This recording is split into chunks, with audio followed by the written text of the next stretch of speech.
माननीय प्रधानमंत्री श्री नरेंद्र मोदी जी के नेतृत्व वाली एनडीए सरकार के तीसरे कार्यकाल का यह पहला बजट गरीबों, महिलाओं, किसानों व युवाओं की आशाओं और आकांक्षाओं को फलीभूत करने वाला बजट है। मुझे पूर्ण विश्वास है कि यह बजट विकसित भारत के निर्माण में एक नया अध्याय लिखेगा। मैं यह विकासोन्मुखी बजट प्रस्तुत करने के लिए माननीय वित्त मंत्री निर्मला सीतारमण जी को बहुत बहुत बधाई देता हूं। इस बजट में आने वाले वक्त में कृषि को अधिक लाभकारी बनाने, अर्थव्यवस्था को अधिक सुदृढ़ करने, औद्योगिक विकास को नई गति देकर अधिकाधिक रोजगार सृजन करने का विजन दिखाई देता है। बजट में फसलों की जलवायु के अनुकूल 32 कृषि और 109 बागवानी किस्मों के लिए कृषि अनुसंधान को बढ़ावा देने पर जोर दिया गया है। इससे कृषि प्रधान हरियाणा को बड़ा लाभ होगा। प्राकृतिक खेती के लिए 1 करोड़ किसानों को मदद देने का प्रावधान स्वागत योग्य है। प्राकृतिक खेती पर्यावरण के अनुकूल है। इससे बहुमूल्य जल की बचत होती है और आम जनता को शुद्ध भोजन मिलेगा। किसानों की रासायनिक खादों और कीटनाशकों पर निर्भरता न होने से उत्पादन लागत में भी कमी आएगी।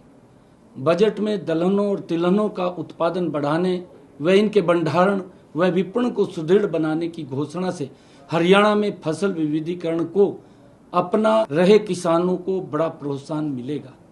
इस बजट में एमएसएमई और विनिर्माण, विशेषकर श्रम विनिर्माण की ओर विशेष ध्यान देना स्वागत योग्य कदम है।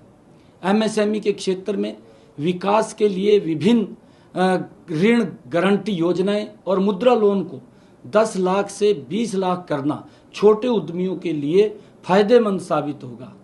बजट में रोजगार से संबंधित 3 नई योजनाओं को घोषणाओं से देश में रोजगार के नए अवसर सृजित होंगे।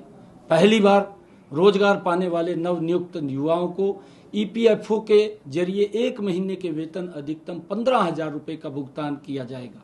विनिर्माण क्षेत्र में नवनियुक्त युवाओं और रोजगार देने वालों को ईपीएफओ में अंशदान के लिए प्रोत्साहित करना स्वागत योग्य है।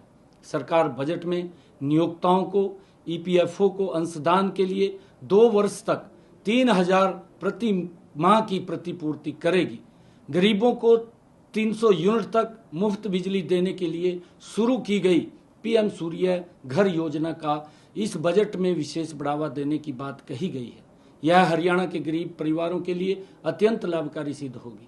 हमने इस योजना को सफल बनाने के लिए केंद्र सरकार की 60,000 रुपये की सब्सिडी के अतिरिक्त 40,000 रुपये की सब्सिडी राज्य सरकार को दिए जाने का प्रावधान किया है।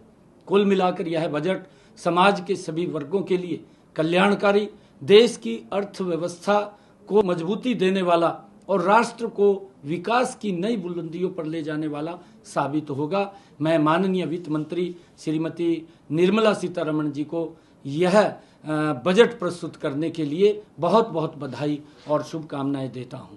और मुझे ये पूर्ण विश्वास है कि पूरे देश में गरीब परिवारों के लिए प्रधानमंत्री आवास योजना के तहत इस बजट में 3 करोड़ नए स्वरूप में घर बनाने का निर्णय भी वो स्वागत योग्य है, जिससे कि आदरणीय प्रधानमंत्री जी का एक विजन है कि हर सर के ऊपर छत देने का काम हमारी सरकार करेगी। उन गरीब लोगों को इस बजट के माध्यम से वो मकान बना करके देने का कार्य भी पूर्ण होगा। मैं इसके लिए आदरणीय निर्मला सीतारमण जी और आदरणीय प्रधानमंत्री जी के इस विजन को मैं बहुत बहुत बधाई और शुभकामनाएं देता हूं। ये बजट इस देश के विकास में और गति से आगे बढ़ाने वाला ये बजट है। हर वर्ग की अपेक्षाओं के ऊपर, चाहे किसान है, गरीब है, युवा है, व्यापारी है, हर वर्ग की अपेक्षाओं के ऊपर खरा उतरने वाला ये बजट है। मैं इसकी पूरी प्रशंसा करता हूं।